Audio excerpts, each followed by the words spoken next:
Here now is Star FM's Top of the Hour News. Magandang umaga mga ka-Star Nation, ang ating Philippine Standard Time, 5 minutes after 9 in the morning. Ako po si Star DJ Ethan Gray para sa ating Top of the Hour News. At narito na ang ating mga headlines. Department of Health inilunsad ang mental health benefit package ng PhilHealth. Philippine Coast Guard naman Philippine Coast Guard personnel nahuli dahil sa umano'y pagpupuslit ng sigarilyo sa Zamboanga del Sur. At sa balita naman sa labas ng bansa, Trump binatiko si Netanyahu dahil sa paglusob ng mga Hamas.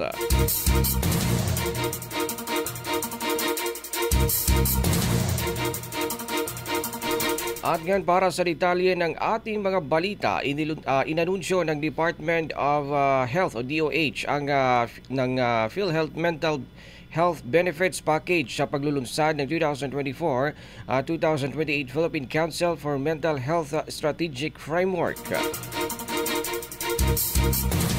Kasama sa package ang isang komprehensibong hanay ng mga benepisyo sa mental health para sa outpatient at mga serbisyong nakabatay sa komunidad na naglalayong palakasin ang Mental Health Act.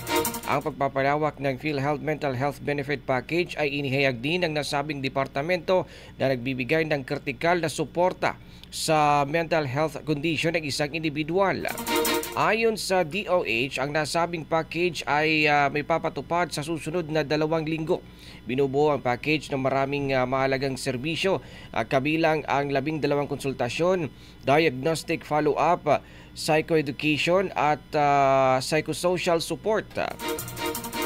Sa loob ng pangkalahatang mental health service package, ang mga individual magkakaroon ng access sa screening, assessment, diagnostic, follow-up, check-up, psychoeducation, psychosocial support at mga gamot na kasama sa Medicine Access Program ng DOH na nakatuon para sa mental health ng isang individual.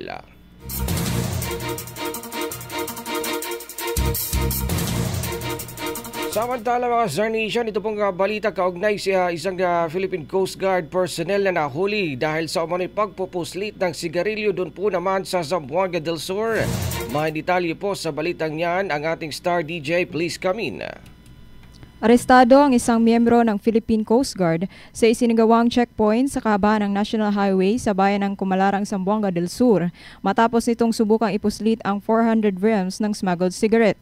Kinilala ang suspect na si Seaman First Class Nasrin Sangsangan, 32 anyos na taga Zamboanga City, ngunit kasalukuyang naka-assign sa Coast Guard Station sa Pagadian City.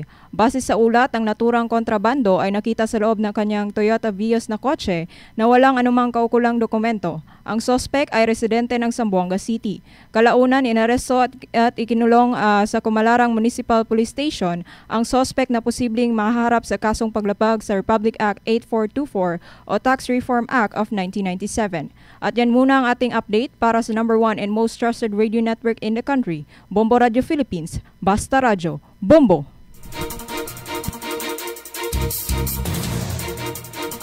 Samantala sa pagpapatuloy ng ating mga balita, binatikos ni dating US President Donald Trump si Israel Prime Minister Benjamin Netanyahu dahil sa ginawang pag-atake ng mga Hamas militants.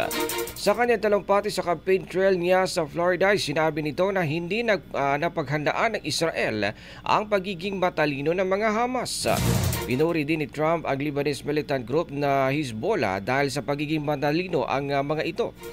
Binuhay din ni Trump ang issue na sa pagkamatay ng US sa top Iranian general na si Qasem Soleimani noong 2020 kung saan hindi sumama ang Israel sa nasabing strike.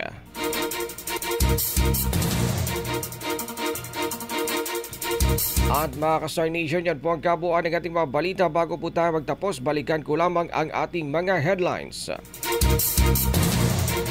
DOH inilunsad ang mental health benefit package ng PhilHealth. Philippine Coast Guard naman Philippine Coast Guard personnel nahuli dahil sa umano'y pagpupuslit ng sigarilyo sa Zamboanga del Sur.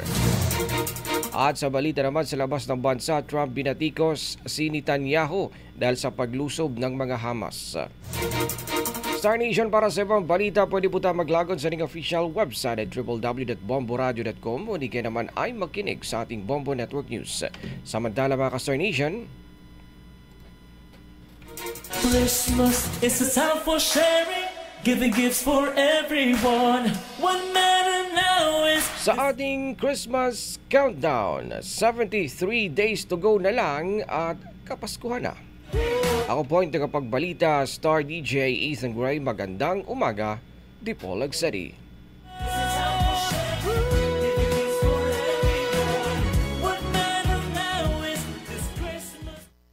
The top of the hour news on Star FM. Serving the Philippines and the world with